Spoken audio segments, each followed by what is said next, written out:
আমরা এটি ইতিমধ্যে তদন্ত করেছি। এই তদন্তের মাধ্যমে কিন্তু দেখেছি আপনি কুমিল্লা বিশ্ববিদ্যালয়ের কথা বলেন না, হ্যাঁ, আমি এই জন্য আমরা ইতিমধ্যে গতকাল তারা একটা কর্মসূচি পালন করেছে মানববন্ধন শাহবাগে। আমরা তাদের বক্তব্য শুনেছি, তাদের মিথ্যাচার দেখেছি আর কিভাবে মিথ্যাচার করতে হয় তারা সেগুলো সুন্দরভাবে শাহবাগে একটা মানববন্ধন করে সেগুলো বলেছে। তো আমরা তদন্ত করে দেখেছি, হ্যাঁ সেখানে অবশ্যই আপনার এই যখন জেনারেল স্টুডেন্টের ভর্তি পরীক্ষা উপলক্ষে সেখানে ছাত্র দল এবং অপর অপর সংগঠন বলেন জেনারেল স্টুডেন্ট সবাই ছিল, সেখানে একটি ঘটনা ঘটেছে।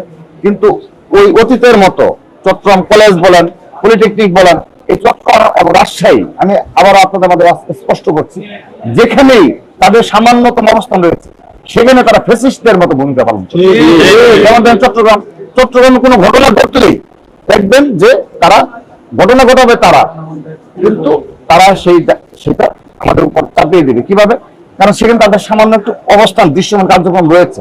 একইভাবে রাজশাহী বিশ্ববিদ্যালয়ে দেখেন কিংবা রাজশাহী বিশ্ববিদ্যালয় তারা হামলা করে ফেললো, চট্টগ্রামে বারবার তারা ছাত্ররা হামলা করেছে। তারা যেভাবে এই বলছে যে আমাদের ছাত্রদল শিবিরের উপর হামলা করেছে, এটি একটা মিথ্যাচার।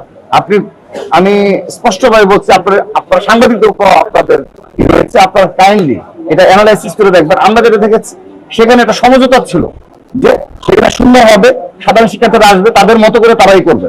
কিন্তু ফজরের নামাজ পড়ে, ফজরের নামাজের পর থেকেই এখানে তারা ঐক্যবদ্ধভাবে যেন একটা অন্য পরিস্থিতি সৃষ্টি হয়, সেই পরিস্থিতি সৃষ্টি করেছে।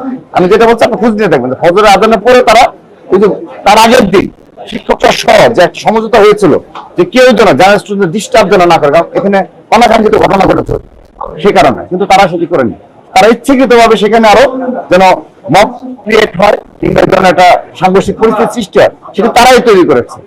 ধন্যবাদ জানাচ্ছি। তার চেয়ে আরেকটি রাষ্ট্রীয় কথা বলি, আমরা তাদের প্রতি আশা রাখবো যে হুমকি দামকির যেন রাজনীতি যেন না, তাদের যেখানে একটু অবস্থান রয়েছে সেটি দিয়ে যেন তারা বাংলাদেশের প্রতিচ্ছবি না করে।